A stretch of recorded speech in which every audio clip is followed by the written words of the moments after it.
Hola, hola, bienvenidos ya a esta última parte de la serie sobre el Timeo y el templo. Espero que les haya gustado bastante, al menos como a mí. Los esenios vivían como los pitagóricos. El cristianismo primitivo encajaba naturalmente con el platonismo. ¿Es esto una coincidencia o un origen común en el primer templo de Jerusalén? Si este es el primer video que ves, te invito a que veas las otras 6 partes anteriores donde desarrollo toda esta idea, pero hoy nos vamos a enfocar en la conclusión de este tema y dos caminos al mismo origen.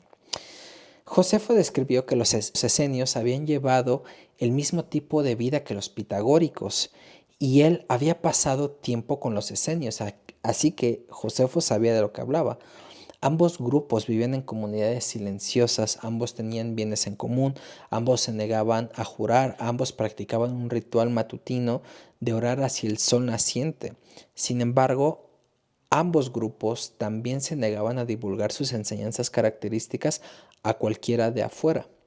Una característica importante de la comunidad Qumran, que son los esenios, era que probablemente era su oposición al templo de Jerusalén y en particular al sumo sacerdocio de allí. La comunidad se veía a sí misma como un templo y el sacerdocio en exilio. Tenían un texto que predecía el inminente retorno de Melquisedec, el sumo sacerdote eterno del primer templo, y estas personas estaban esperando el retorno del verdadero sumo sacerdote. Las verdaderas enseñanzas eran aquellas cuyo estilo de vida se parecía al de los pitagóricos. Ahora escuchen esto. Dos textos hebreos del siglo VI a.C. tienen mucho en común con el Timeo y con las enseñanzas pitagóricas. Ezequiel, como ya dije, describió la criatura viviente cuádruple que contenía toda la vida, a quien vio colocado en un anillo dentro de un anillo, y también describió un ángel, sumo sacerdote, que era el sello de la perfección o de la proporción. El deutero Isaías lanza un desafío a oponentes desconocidos. Describió al Señor como el creador que medió las aguas, los cielos y la tierra, un creador que no tiene semejanza, que sacaba el ejército del cielo por número y se sentaba sobre el círculo de la tierra.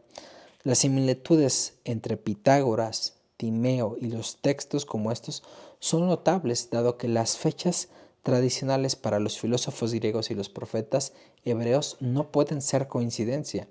Hay dos posibilidades. O las escrituras hebreas deben de fecharse tan tarde que visiones u oráculos atribuidos a Ezequiel y la poesía atribuida al deutero Isaías podrían haber sido influenciados por la filosofía pitagórica desde Italia, esa es una opción, o hay verdad en la tradición posterior de que Pitágoras pasó tiempo en Siria en su juventud durante la vida de Ezequiel y deutero Isaías mientras estaban allí y tuvo contacto con personas que compartían su visión del mundo.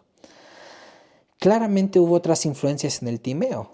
No hay punto de contacto con la tradición hebrea para la creencia de que los humanos podían reencarnarse como animales, por ejemplo. Pero la mitología y la teología dominantes corresponden a las del Antiguo Testamento, más antiguas, las del primer templo, que no ha sido reconstruido independientemente de cualquier texto pitagórico o platónico. Parece que la tradición pitagórica es otra ruta de regreso al antiguo sumo sacerdocio. Las similitudes entre los esenios y los pitagóricos, la afinidad natural entre el cristianismo y el platonismo, se debería a su origen común en el primer templo.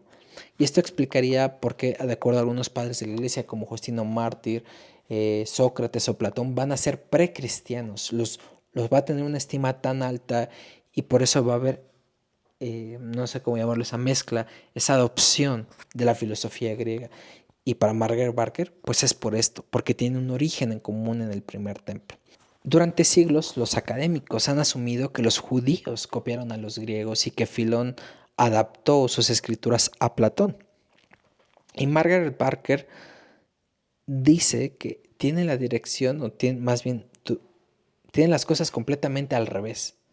Filón de Alejandría vivió en el siglo I y era un judío helenizado que escribió extensamente sobre las escrituras hebreas, usando categorías filosóficas griegas.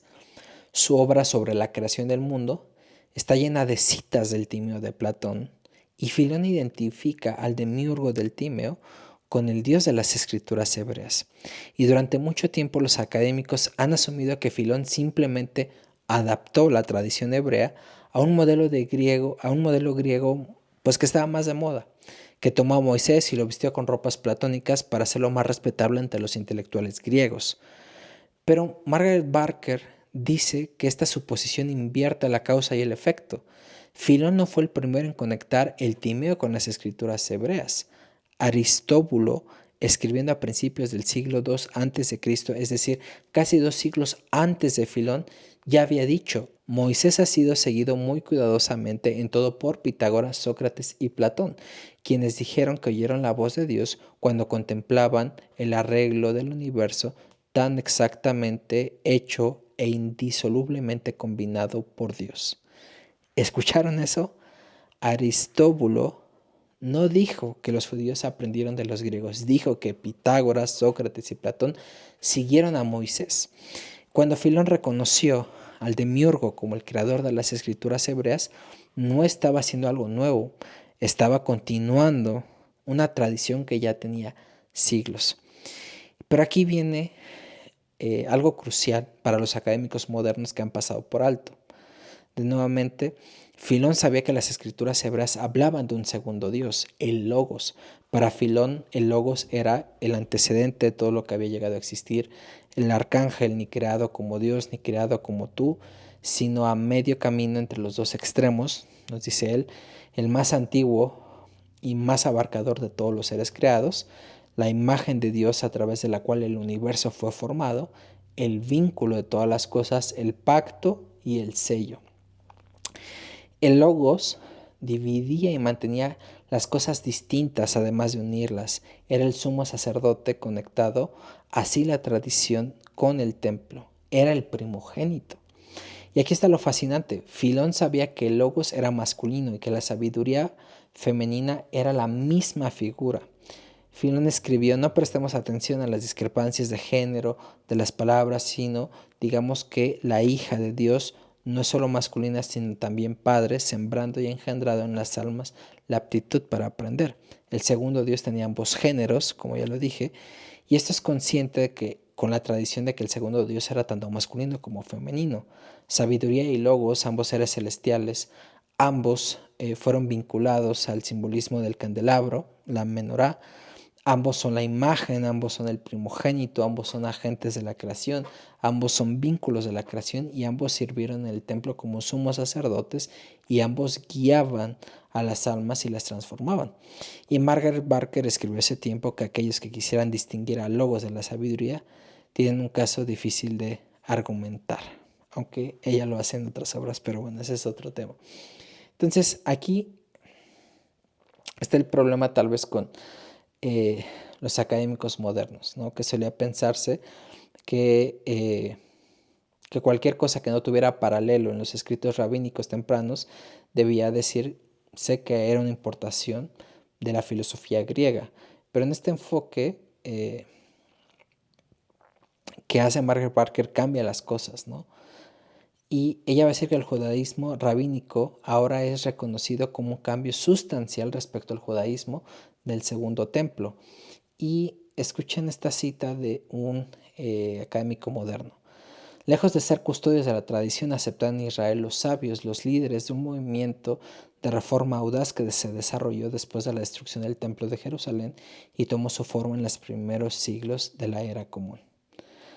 Las implicaciones de esto son enormes. La polémica contra el segundo Dios que caracterizó gran parte de los escritos rabínicos tempranos pueden reconocerse ahora como una lucha dentro de la tradición hebrea y no como una lucha contra la helenización. El segundo Dios de Filón no era una innovación, era una expresión en la lengua griega de lo que había sido la tradición del templo hebreo desde el tiempo de la monarquía. Lo que dijo Filón sobre el segundo Dios es evidencia importante de la naturaleza y el papel del segundo Dios. Y el hecho de que haya tantas similitudes en el Timeo ya no es prueba de que Filón simplemente adaptó a Platón. El logos de Filón era el señor de las escrituras hebreas.